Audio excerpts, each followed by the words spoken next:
Les amis, bienvenue sur Super Keto, bienvenue sur ma chaîne, sur le régime cétogène. Je suis ultra excitée de revenir vous faire cette vidéo parce que je ne suis partie qu'une semaine et pourtant ça m'a extrêmement manqué. Et donc là je suis trop contente d'être ici en train de faire cette vidéo. Ça va être une vidéo pour les débutants, donc désolée pour ceux qui ne débutent pas, mais c'est important que je fasse ces vidéos parce qu'il y a beaucoup plus de débutants que ce que je pensais, il y a beaucoup plus de gens qui arrivent vers le régime cétogène.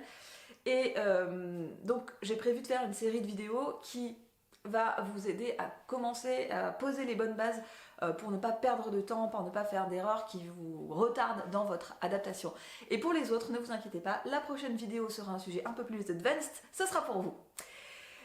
Donc si ce sujet vous intéresse, n'hésitez pas à liker cette vidéo, à me le dire dans les commentaires pour me dire ce qui vous intéresserait comme thème. De toute façon, je vais faire une playlist où je répertorierai toutes les vidéos qui concernent le début de la diète, les débutants, etc. Et j'en profite pendant qu'on est dans les blablas pour remercier du fond du cœur toutes les personnes qui m'ont fait des très gentils dons sur Tipeee. Je ne pense jamais aller voir mon Tipeee parce que je ne pense jamais que les gens vont me faire des dons et en fait quand j'y vais il y a toujours quelqu'un qui l'a fait, il y a toujours un gentil mot avec et ça me touche tellement, c'est tellement gentil, c'est tellement gratuit, c'est tellement trop cool, donc merci du fond du cœur, merci beaucoup. Voilà, donc trêve de bavardage, passons à la vidéo. Donc aujourd'hui je ne vais pas vous parler de diète à proprement parler, je vais vous parler de conseils qui vont vous permettre de mettre en place votre diète, de faciliter le démarrage et surtout faciliter la phase d'adaptation qui quand même n'est pas cadeau. Aucun de ces conseils n'est fondamentalement obligatoire, mais je me suis aperçue de mon expérience d'adaptation et surtout des coachings que j'ai fait ensuite que ces choses-là, si elles avaient été mises en place dès le début, on aurait gagné un temps fou. Donc autant que cette expérience-là vous serve et c'est pour ça que je fais cette vidéo. Le premier conseil, justement, est quelque chose qui n'est pas du tout obligatoire, mais qui peut être intéressant en fonction de votre passif, en fonction de votre métabolisme. Pour toutes les personnes qui mangeaient avant pas mal de glucides, ou qui ont commencé leur diète et qui en chient un max, il peut être intéressant de faire une période de low carb. Je dirais une période de low carb entre 2 et 6 semaines. Pour permettre à votre corps de s'habituer à avoir moins de glucides, de s'habituer à avoir plus de matières grasses et de faire une transition un petit peu plus smooth. Typiquement, je me souviens, j'avais eu en coaching une fille qui était vraiment très jeune, qui n'avait pas de problème de poids, qui avait juste un problème de trouble de l'attention lié justement à la résistance à l'insuline dans le cerveau. Comme elle n'avait jamais eu de problème de poids, elle s'était jamais dit tiens j'ai peut-être un problème avec le métabolisme, les glucides, etc. Donc elle mangeait énormément de glucides et elle avait quand même remarqué que quand elle arrêtait de manger des glucides, elle n'était plus obligée de prendre son médicament et que les choses allaient bien. Donc cette fille, elle avait vraiment la motivation et elle voulait vraiment aller tout de suite dans le cétogène. Mais moi j'étais là à me dire vu ce qu'elle mangeait avant, ça va être chaud. Parce que ça y allait à coups de plâtré de pâtes, à coups de kebab, frites, je sais pas quoi. Et donc je me suis dit, ça va être quand même un petit peu raide pour elle, quoi. Mais elle voulait vraiment y aller. Et bon, ça a été un peu la catastrophe. Je vous avoue que j'ai un peu paniqué parce que elle avait des grosses nausées, elle avait des très fortes hypoglycémies, voilà. Donc en fait, elle était découragée et je lui ai dit non, on se décourage pas, on va juste faire autrement. Et donc on a pratiqué une période de low carb progressive où on a diminué progressivement les glucides jusqu'à réduire à 1 repas par jour, puis augmenter progressivement les matières grasses, ce qui fait qu'à la fin de, on va dire un gros mois, on a pu faire passer un cétogène et ça s'est très bien passé.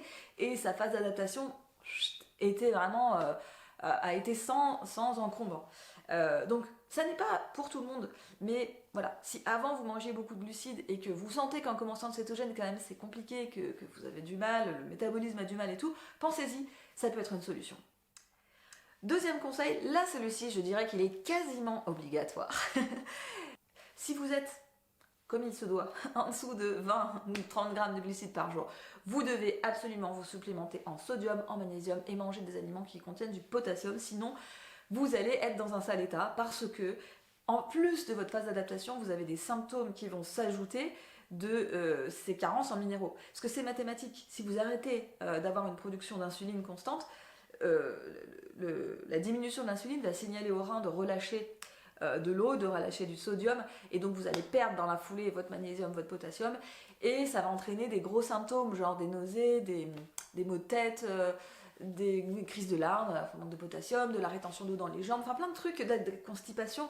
Donc vous allez me dire, oui, mamie super keto, tu le dis tout le temps. Bien sûr, je le dis tout le temps. Mais je vois dans les commentaires des gens qui posent des questions sur des symptômes qui montrent que ça a été négligé. Donc si ça a été négligé, c'est que je ne l'ai pas assez dit. Donc je le redis. Donc il est très important, si vous êtes en dessous de 20 grammes de glucides par jour, que vous ayez 7 grammes de sodium. Et pour avoir 7 grammes de sodium, il faut consommer un minimum de 14 grammes de sel. Et non, arrêtez de me dire « Ah oui, oui, mais je sale beaucoup mes aliments ». Saler beaucoup vos aliments ne vous donnera pas 14 grammes de sel. Et le truc, vous ne vous rendez pas compte parce que vous ne visualisez pas ce que c'est 14 grammes de sel. Donc, comme vous ne visualisez pas, je vais vous montrer. 14 grammes de sel, c'est ça en gros sel. Alors, attendez, je vais essayer de le mettre dans ma main sans en foutre partout. Ah.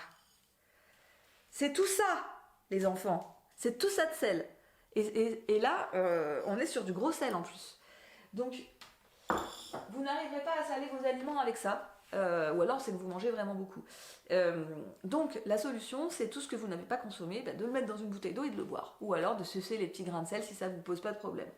Moi j'utilise le Redmond Salt par rapport à sa richesse en minéraux, par rapport à sa qualité. Vous n'êtes pas obligé de prendre celui-là. À défaut, vous pouvez prendre un sel d'Himalaya. Il n'est pas facile à se procurer, il est cher. Donc bon, voilà, si vous avez les moyens, prenez ça. Si vous n'avez pas les moyens, un sel d'Himalaya, c'est très bien. Quant au magnésium, il vous faut un minimum de 400 mg de magnésium biodisponible. Donc moi, je vous conseille toujours mon magnésium, un magnésium bisglycinate ou chélaté. Donc je vous mets le mien en barre d'infos si ça vous intéresse, mais il en existe plein d'autres. Et vous pouvez faire un complément en magnésium transcutané qui s'absorbe aussi très très bien. Je vous mets tout ça en bas. Et pour le potassium, comme je l'ai dit, eh bien, il faut consommer des aliments qui en contiennent. En régime cétogène, on n'a pas tellement de choix. Avocat, pousses d'épinards, persil, cerfeuil, herbes aromatiques, etc. Troisième conseil que je vais vous donner, là encore vous allez me dire, mamie, super keto ressort ces vieux dossiers, mais je ne transigerai pas non plus là-dessus. Procurez-vous un lecteur de glycémie. Alors c'est à cause de ça, entre autres, que j'ai la réputation d'être un peu extrémiste, d'être casse-couille, etc. Moi je vais vous dire que il y a des cas où c'est pas utile, parce qu'il se peut que vous commenciez votre diète cétogène et que tout se passe comme une lettre à la poste. Je veux dire, vous faites votre diète plus ou moins intuitivement, vous avez de l'énergie, vous vous adaptez bien, il n'y a pas de syndrome métabolique, vous perdez du poids, vous prenez du sucre, tout va bien. Dans ce cas-là, évidemment, vous n'avez pas besoin d'un lecteur de glycémie, évidemment. Sauf que, malheureusement, ça se passe pas de manière aussi fluide pour tout le monde.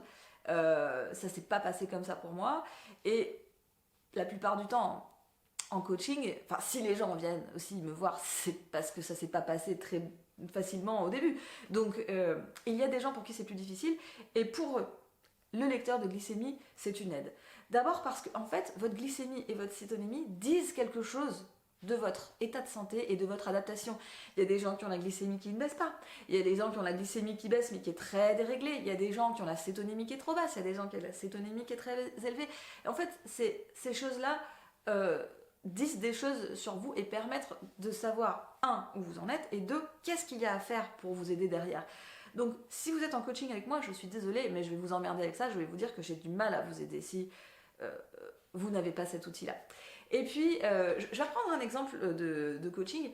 Il y avait une dame que j'ai avec moi qui avait une glycémie à jeun très bien. Et par contre, on s'est aperçu qu'après certains repas, elle avait des pics de glycémie assez impressionnants. Et donc, en enquêtant en fait avec ce qu'elle avait mangé et avec les mesures qu'elle prenait, on a fini par mettre sur le doigt que pour elle, comme pour beaucoup de gens et comme pour les gens qui ont de la thyroïde, les solanacées étaient un problème. Et que donc, manger des aubergines, manger des poivrons, toute la famille des solanacées, ça provoquait une réponse histaminique et donc ça a provoqué un pic de glycémie qui l'empêchait en fait de retourner en cétose assez facilement. Et donc c'est grâce à ça qu'on a mis le doigt dessus. Donc encore une fois, ça montre que si vous n'avez pas de problème, vous n'en avez pas tellement besoin, mais que si certaines choses bloquent, ça peut être intéressant. Je sais que ça coûte de l'argent. Tout dépend en fait de ce que vous êtes prêt à investir pour votre but, pour votre objectif, pour votre rêve. Enfin, chacun est différent là-dessus et moi je respecte totalement les gens qui ne veulent pas faire comme ça. Mais si vous galérez, pensez-y.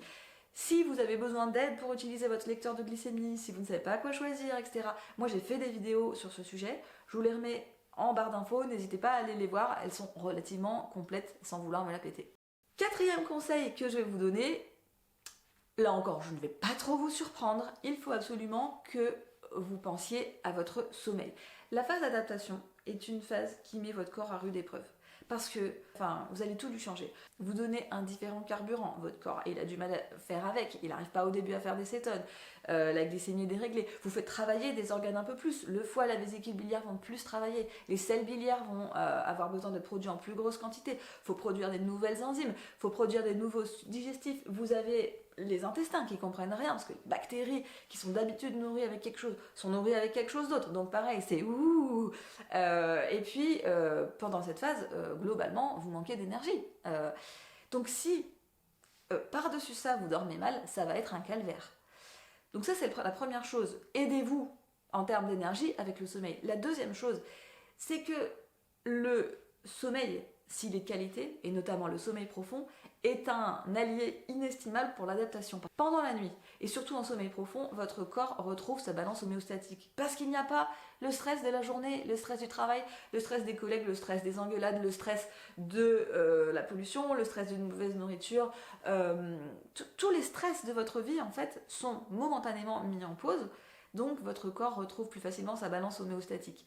Et donc, c'est un moment privilégié pour entrer en cétose. C'est un moment privilégié pour dégrader des acides gras et brûler des graisses et fabriquer des cétones. C'est un moment privilégié et parce que vous ne mangez pas, tout simplement. Et c'est un moment privilégié pour les organes de se détoxifier.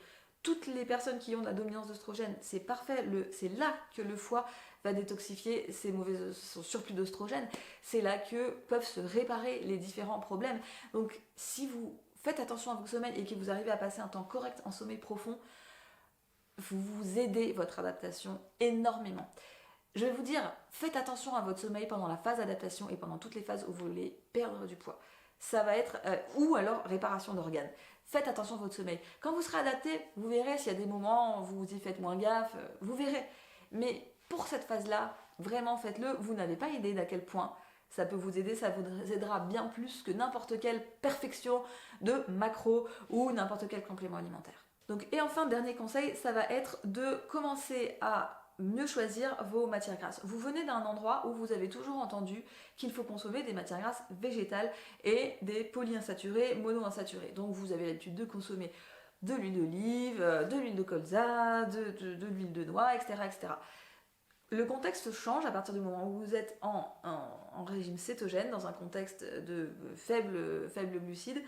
Et en plus, vous êtes en phase d'adaptation, et en phase d'adaptation, vous avez besoin de consommer des matières grasses qui ressemblent le plus possible à celles qui sont stockées dans votre corps. Et celles qui ressemblent le plus, ce sont donc les matières grasses animales saturées, tout simplement. Celle qui ressemble le plus à notre graisse, c'est la graisse de porc, mais vous avez aussi la graisse de bœuf, le beurre. Ces matières grasses animales sont très importantes pour l'adaptation. Je ne vais pas m'étendre sur ce sujet, mais si ça vous intéresse, je vous remets en barre d'infos un article que j'ai écrit sur la question et qui a fait le tour des matières grasses. Donc, matières grasses animales, matières grasses saturées vont être très importantes, et je dirais que idéalement, il faut avoir un ratio de 70% de graisse animale et le reste en graisse végétale. Pour ce qui est des graisses végétales, moi je vous conseille évidemment d'aller voir du côté des triglycérides à chaîne moyenne et donc de l'huile de coco. Parce que pendant la phase d'adaptation, souvent vous avez du mal avec la digestion et les matières grasses ne vous apportent pas encore assez d'énergie. Parce que voilà, vous êtes en transition. Les triglycérides à chaîne moyenne sont des acides gras qui vont être digérés différemment, qui vont aller rapidement dans le foie pour être convertis en cétones et qui vous donnent de l'énergie quand vous avez un peu de mal au début. Donc, où on trouve ces triglycérides à chaîne moyenne ? Dans l'huile de coco, il y en a plus de 60%. Donc, c'est très facile de récupérer des triglycérides à chaîne moyenne en consommant de l'huile de coco, en faisant des infusions de l'huile de coco, en cuisinant avec l'huile de coco. Certaines personnes ont du mal avec le goût, j'en fais partie.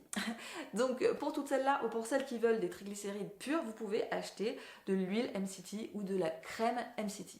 je répète quand même que c'est pas la majorité de votre consommation, 30% c'est bien, mais ça peut être intéressant. Donc vous avez l'huile, bon là j'en ai plus, et vous avez la crème qui existe en nature ou en version vanille comme ça. Donc dans cette marque là, la marque Nutribe, en fait toutes les MCT sont issues d'huile de coco. Des fois vous avez des marques qui font des MCT aussi issues d'huile de palme, etc. Donc des fois vous avez même du sucre qui est ajouté. Vraiment je vous conseille, si vous n'achetez pas celle-là, de bien regarder les étiquettes, parce que moi je me suis plusieurs fois fait avoir avant. Mais celle-ci, vous êtes tranquille, zéro glucides et vraiment 100% dérivé d'huile de coco.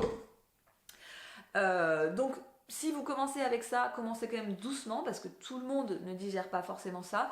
Commencez avec une cuillère et puis vous pouvez augmenter après. Donc évidemment ce n'est pas obligatoire. Si vous choisissez de consommer donc celle-ci, comme je travaille avec eux, vous avez un code promo, ça veut dire que quand vous passez votre commande, vous rentrez le code SuperKeto10 et ça vous applique moins 10% sur votre panier. Encore une fois, c'est pas quelque chose d'obligatoire et vous pouvez déjà avoir pas mal d'MCT dans l'huile de coco naturellement. Voilà pour les conseils pour commencer votre diète. J'espère que cette vidéo vous a appris des choses, j'espère qu'elle vous a plu. N'hésitez pas à me le dire en la likant. Et à très bientôt dans la télé-réalité de la cétose.